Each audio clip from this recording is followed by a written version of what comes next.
Shri Venkateswara gold తాకట్టులో ఉన్న మీ బంగారాన్ని విడిపించి కొనబడును.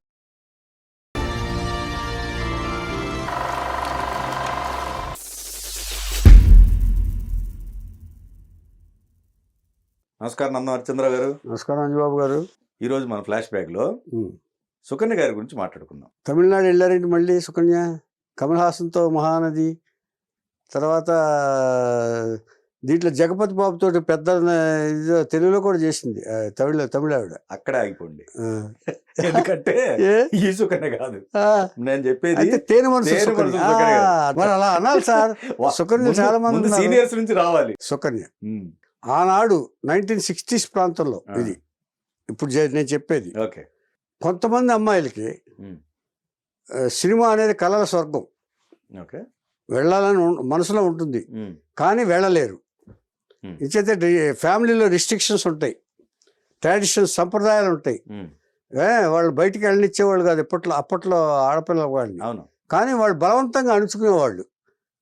సినిమాలు చూసినా, ఈ సినిమాలు అంటే థియేటరే వారానికో 2 వారాలకో సినిమా చూపించేవాళ్ళు ఇంట్లో వాళ్ళు, అంతే తప్పే. కానీ కాస్త అందంగా ఉంటే ఎవడన్నా నువ్వు పలానా సావిత్రిలాగా ఉన్నావే అప్పట్లో, పలానా జముల్లాగా ఉన్నావే అని అంటే నేను కూడా ఇలా అవుతారు కదా అనే కళలు కనేవాళ్ళు అప్పట్లో ఆడపిల్లలు. అలాంటి ఆడపిల్లలలో ఒకరు సుకన్య, ఈ తేనె మనసుల సుకన్య. ఈవిడ పుట్టింది రాజమండ్రి. ఏమండి, రాజమండ్రిలో పుట్టిన తర్వాత ఈవిడికి కూడా అందరూ అందంగా ఉండేది, నో డౌట్ అందంగా ఉండేది. అందంగా ఉన్నావు సినిమా హీరోయిన్ లాగా ఉన్నావు అనేటప్పటికి ఈవిడికి కూడా సినిమా హీరోయిన్ అవ్వాలని ఆశ బాగా పెరిగిపోయింది, కంట్రోల్ చేసుకోలేకపోయింది. ఇది కంట్రోల్ తప్పుందని బాగా తిట్లు తిట్టేవాళ్ళు తల్లిదండ్రులు, ఇంట్లో వాళ్ళందరూ. ఇంట్లో తండ్రి వాళ్ళు ఇదేదో కంట్రోల్ అయ్యేటట్టు లేదు. అప్పటికి వాళ్ళకి ఏం భయం వచ్చిందో వెంటనే చిన్నతనంలో పెళ్లి చేసేసారు.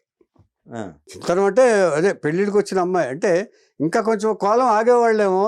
ఈవిడ ఆత్రం సినిమాకి వెళ్తాను, సినిమాలో నటించాలని ఉంది అని ఆత్రం చూపించడంతో దీన్ని ఇలాగ కట్టిపడేయాలని చెప్పేసి పెళ్లి చేశారు. ఒక మంచి ఉద్యోగస్తుడికి ఇచ్చి పెళ్లి చేశారు. పెళ్లి చేసినప్పుడు అప్పుడు ఇది 61, 62 ఆ ప్రాంతంలో ఒక కూతురు కూడా పుట్టింది, ఒక బిడ్డ పుట్టింది. బిడ్డ పుట్టినప్పుడు అప్పుడే ఆదిత్య సుబ్బారావు గారు కొత్త వాళ్ళతో సినిమా తీస్తున్నట్టు అనౌన్స్మెంట్ వచ్చింది. అనౌన్స్మెంట్ వచ్చి కొత్త నటినట్లు కావాలి మాకు, ఫోటోలు పంపించవలసిందని ఇలా ఫుల్ ఫిగరు, బస్టు, ఇవన్నీ క్లోజప్స్ అని పంపించమని ఇది వచ్చింది. వెంటనే ఈవిడ ఇండివిజువల్ పెళ్ళి అయింది కదా, ఆ ఇండివిజువాలిటీ వచ్చేసింది కదా, అందుకని పెళ్ళి ఫోటోలు పంపించేసింది. పంపించేసి చేయింది. అయిన తర్వాత సరే ఈ లోపల ఇంకా అక్కడి నుంచి కబురు రాలా, ఏమైంది రిజల్ట్ అనేది రాలా. ఫోటోలు పంపించారు కానీ అక్కడ వాళ్ళు చూడాలి కదా, ఫోటోలు జడ్జిమెంట్ రాలా. రాకపోయేటప్పటికి ఈ లోపల ఈ భర్తకి జర్మనీ వెళ్లాల్సి వచ్చింది ఉద్యోగం ఇచ్చా. జర్మనీ వెళ్లాల్సి వస్తే భార్యని కూతుర్ని తీసుకెళ్ళిపోతానన్నాడు.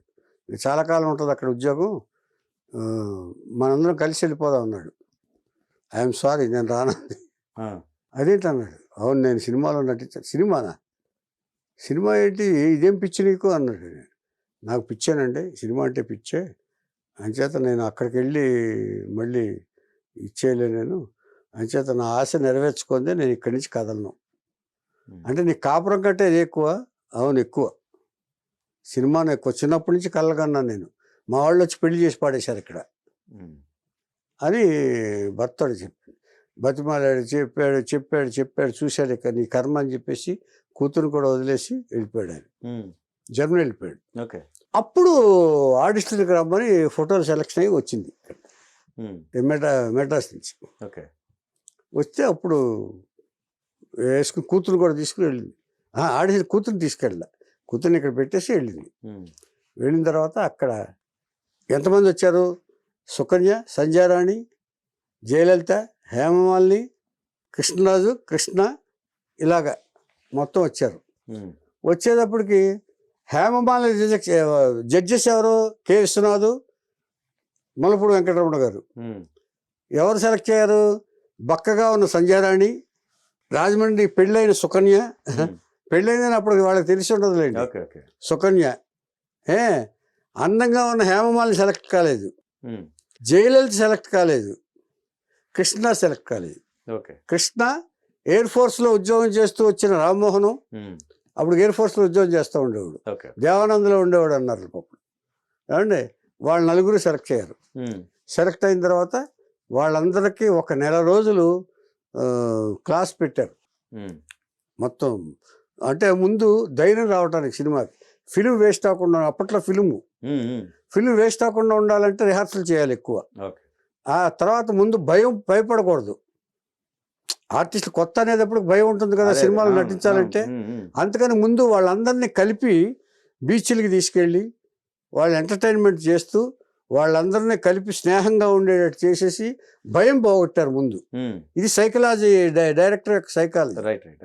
భయం పోగొట్టి వాళ్ళలో వాళ్ళకి వాళ్ళు చక్కగా స్నేహంగా ఉండేటట్టు చూసి ధైర్యంగా యాక్ట్ చేసేటట్టంత ధైర్యాన్ని ఇచ్చి, విశ్వనాథ్ గారు కూడా అక్కడే ఉండేవాడు, ఉమ్, ఈ కొన్ని సీన్లు ఇచ్చి నటింపజేసి వాళ్ళ ధైర్యాన్ని ఇచ్చిన తర్వాత అప్పుడు షూటింగ్ స్టార్ట్ చేశారు. ఓకే. షూటింగ్ స్టార్ట్ చేసిన తర్వాత ముందు బ్లాక్ అండ్ వైట్లో స్టార్ట్ చేశారు. ఉమ్, స్టార్ట్ చేసిన తర్వాత 4 రీళ్ళు అయిపోయిన తర్వాత, 4 రీళ్ళు అంటే చాలా అయిపోయింది, అయిపోయిన తర్వాత రష్ చూశారు. రష్ చూసిన తర్వాత కృష్ణ తీసిపారేమన్నారు ఎవరు. ఉమ్, ఉమ్, ఉమ్, బ్లాక్ అండ్ వైట్లో కృష్ణ తీసేమన్నారు. పనికిరాడు, దేవానంద్ లాగా ఉన్నాడు, అతను బాగున్నాడు, కుర్రాడు రామ్మోహన్ అని కృష్ణ తీసేమన్నారు. ఉమ్, ఆది సుబ్బారావు ఒప్పుకోలే. ఇదేదో డిఫెక్ట్ ఉంది, ఇది మన దృష్టి లోపం, ఇది అంచేత ఈ బ్లాక్ అండ్ వైట్లో చూపిస్తే ఇలాగే ఉంటుంది వీళ్ళకి, వీళ్ళతో కలర్లో తీద్దాం అని చెప్పేసి ఫస్ట్ అప్పుడు మొత్తం మ్యాచ్ చేసేసి మళ్ళీ కలర్ల పిక్చర్లో స్టార్ట్ చేశారు. ఉమ్, కలర్ల పిక్చర్ చేసేసి ఫినిష్ చేశారు సినిమా. ఓకే. సినిమా చేసి తేనె మాసం రిలీజ్ అయ్యి సూపర్ హిట్ అయింది. ఉమ్, సూపర్ హిట్ అయిన తర్వాత అదంటే కేవలం కృష్ణని వద్దన్నారు కాబట్టి కలర్లో తీశాడు. ఓకే. మళ్ళీ ఇమ్మీడియట్గా ఈ నలుగురితోటే మోరల్ బూస్టప్ కోసం ఉమ్, ఆది సుబ్బారావు గారు, అంటే ఎవరన్నా వీళ్ళని మనమే కొంచెం ముందు పుషప్ ఇవ్వాలి అనే ఉద్దేశంతో దర్శకులు ఉంటారు ఎప్పుడు కూడా. అలాగా కన్నె మనసులు అనే సినిమా ఈ నలుగురితోనే తీశారు మళ్ళీ. ఓకే. కన్నె మనసులు అది బ్లాక్ అండ్ వైట్. ఉమ్, కన్నె మనసులు తీసిన తర్వాత అది కూడా బాగానే పోయింది. ఆ తర్వాత ఎవరిదాళ్ళు వాళ్ళు అయిపోయారు వాళ్ళు. కెరీర్ అంటే 2 సినిమాల వరకు వీళ్ళందరూ కలిసి ఉన్నారు. కలిసి ఉన్నారు. ఆది సుబ్బారావు గారు కలిసి తీశారు. తీసిన తర్వాత ఇక ఎవరు ఇండివిజువల్ ఆఫర్స్ వస్తాయి కదా. అవును. వచ్చిన తర్వాత అలాగా కృష్ణ గారికి 2 మునగాళ్ళు, తర్వాత దాంట్లోనే సుకన్యకి సంజారానికి వేషాలు, ఆ తర్వాత బిఎన్ రెడ్డి గారి రంగుల రాట్నంలో సుకన్యకి రామ్మోహన్ పక్కన, మళ్ళీ రామ్మోహన్ కూడా చేశాడు అందులో అన్నయ్యగా. సుకన్యకి ఆయన పక్కనే వేషం, మళ్ళీ 2 మునగాళ్ళలో కూడా వచ్చింది. అలాగా కొన్ని సినిమాలు చేసిన తర్వాత ఇంకెవరికి సినిమాలు రాలే. సంజారానికి రాలేదు, వీళ్ళకి రాలేదు. సంజారాన్ని 2-3 పిక్చర్లు వేసిన తప్ప సపోర్టింగ్ రోల్స్ తప్ప హీరోయిన్ మెటీరియల్ కాదు అనే పేరు వచ్చేసింది వాళ్ళకి. ఓకే. వచ్చేసేటప్పటికి సరే సపోర్టింగ్ రోల్స్లోకి దిగిపోయింది సంజారాణి. తర్వాత ఈ సుకన్య గురించి మాట్లాడుకుందాం మనం. ఈ సుకన్య అయిపోయిన తర్వాత ఈ సుకన్య కూతురుతో వచ్చేసింది, షూటింగ్ అయింది, కూతురు తీసుకుని వచ్చేసింది, చిన్నపిల్లే కదా. వచ్చిన తర్వాత ఇక అవకాశాల కోసం రాజు సుబ్బారావు గారి చుట్టూ తిరుగుతుంది. ఆ చుట్టూ తిరుగుతున్నప్పుడు ఆయన ఈయన చుట్టూ మనసు పడ్డాడు, ఈవిడ చుట్టూ, ఎవరు సుకన్య గారి చుట్టూ. తన సొంత బ్యానర్ సుడిగుండాలు తీసినప్పుడు దాంట్లో వేషం ఇచ్చాడు ఎవరు సుకన్య. ఇలాగ ఇచ్చినప్పుడు అలా 2 సంవత్సరాలు గడిచింది. అప్పటికి అయిపోయింది కదా, కొన్ని సంవత్సరాలు అయిపోయినాయి. 75లో ఆది సుబ్బారావు పోయారు, చనిపోయారు. చనిపోయిన తర్వాత నెక్స్ట్ సుకన్య జీవితం ఏంటి? సినిమాలు రావట్లా ఎవరికి. ఇంకా సంజారాణి అటు టర్న్ అయిపోయింది. రాకపోతే అప్పుడు ఆత్రేయ గారితో సహజీవనం చేసింది కొంతకాలం. ఆత్రేయ గారు అక్కడి నుంచి 83లోనే ఎప్పుడో ఆయన చనిపోయారు. ఆయన చనిపోయిన తర్వాత ఇక